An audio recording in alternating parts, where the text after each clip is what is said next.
You're in the room, but you're not really there. You laugh when others laugh. You nod when the conversation drifts past you. You wear the smile. You wear the calm. But inside, you feel like you're visiting a world that was never made for you. INFJ, have you ever wondered why? Why you feel like the outsider in groups you helped build? Why you often feel most alone in rooms full of people? Why even love sometimes feels distant, not because they don't care, but because you feel unseen in ways words can't describe. It's not because you're broken. It's not because you're too quiet, too deep, too intense. It's because the world wasn't built to hold what you carry inside. This is why INFJs always feel like outsiders. This is the story your soul already knows, told in the language of truth. 1. Born into a world that rewards noise. From the very beginning, you felt different. Not superior, not arrogant. Just different. Where others were loud, you were reflective. Where others moved fast, you slowed down to feel. Where others sought the spotlight, you craved meaning. Depth. Stillness. But the world? The world praises the bold before they're wise. It rewards charisma over substance. It crowns the ones who speak quickly, not the ones who think deeply. And so, you were overlooked. Misunderstood. Told you're too sensitive, too idealistic, too in your head. But INFJ, you weren't born to fit the world. You were born to feel what the world forgets. To hear what's not being said. To hold space in a world that runs from silence. You've always been an outsider, not by accident, but by design. 2. Your mind moves in patterns others can't follow. You've always felt like the conversation was too slow for your thoughts. Not because you're trying to be smart, but because your mind never stops mapping the invisible. You're not just listening, you're absorbing. You're not just watching, you're decoding. And that level of inner awareness makes you see patterns that others miss. The unspoken tension in a relationship.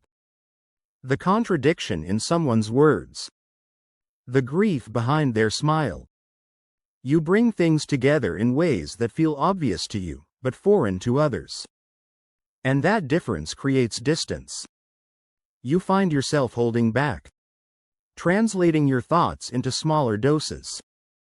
Hiding your insight so others won't feel threatened. But inside, you're screaming. Does anyone else see what I see? And that's when it hits you. You're not alone in the world, but you are alone in how you experience it. 3. You were made to feel before you explain. Most people think, then feel. You feel, and then you know. You feel the room before you speak.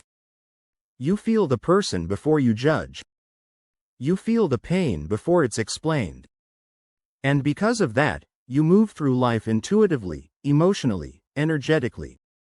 You walk into places and feel the residue of conflict. You touch a hand and feel years of buried sorrow. You look someone in the eyes and see the child inside them still waiting to be loved. But how do you explain that to a world that wants data, not depth? How do you put language to an experience that lives inside your nervous system? You've tried. But they called you intense. Too much. Too emotional. And so you learned to keep it in. To carry other people's feelings while minimizing your own. But INFJ, you don't feel too much. You feel what others won't allow themselves to feel, and that makes you different. Not broken. Just wide awake in a sleeping world. 4. You mirror people so well, they think you're just like them. You've mastered the art of emotional mirroring. Not manipulation. Not performance. Just pure empathy. You feel what others feel so deeply that you reflect it without trying. You adjust, you absorb, you become the safe space. And people love you for it. Until they realize you're not like them at all. Because when the masks drop, when the conversations deepen, when the mirror turns into a window, they see you, fully, and they don't know what to do with that. Because you're not just kind. You're discerning. You're not just supportive. You see everything, even what they hide. And that's when the distance forms. Because INFJ, they thought you were like them. But you were just reflecting what they needed. And when your truth emerges, some walk away, not because you change, but because they never saw you to begin with. 5. Your boundaries confuse people who benefited from your openness. You spent years saying yes out of empathy. You offered space to those who never earned it. You opened your soul to people who only wanted to borrow your peace. And when you finally said no, they said, "You've changed," but you didn't change. You just learned that being everything to everyone was the fastest way to lose yourself. You realized that just because you understand someone doesn't mean you owe them access. You started protecting your energy. You started saying no without guilt. You started choosing silence over explaining your worth. And people didn't like that. Because your boundaries threatened their comfort. Your absence revealed how much they relied on your presence. INFJ, you were never meant to give endlessly. You were meant to give intentionally. To those who give back. And yes, that makes you feel like an outsider in circles you once poured your soul into. But that isn't rejection. That's redirection, toward people who will see you, not just need you. 6. You value depth over belonging. You've been in rooms filled with laughter and felt hollow. You've had friendships full of texts and felt unheard. You've sat across from people who loved your smile, but feared your silence. Because you don't crave presence, you crave resonance. You don't want company, you want connection. You don't want more people, you want more truth. And because of that, small talk feels painful. Pretending feels exhausting. Being liked feels meaningless if it's not real. So you drift. You wander.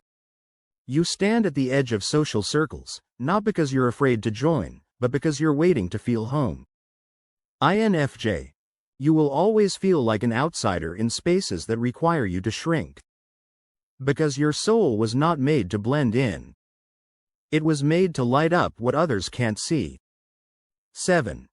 You see yourself through the eyes of a world that doesn't see you. You've been called too serious. Too emotional. Too private. Too mysterious.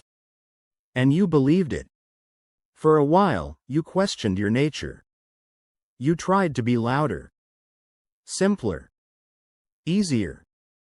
But the more you abandoned yourself, the lonelier you felt. Because you were measuring yourself with mirrors that don't reflect you. INFJ, you are not too much. You are not too intense. You are not too deep. You are just yourself. In a world that's more comfortable with copies than with truth. And now, you've stopped asking people to understand you. You've stopped translating your soul into sound bites. Because finally, you realize, you don't need the world to see you. You just need to stop forgetting who you are. So INFJ, why do you always feel like an outsider?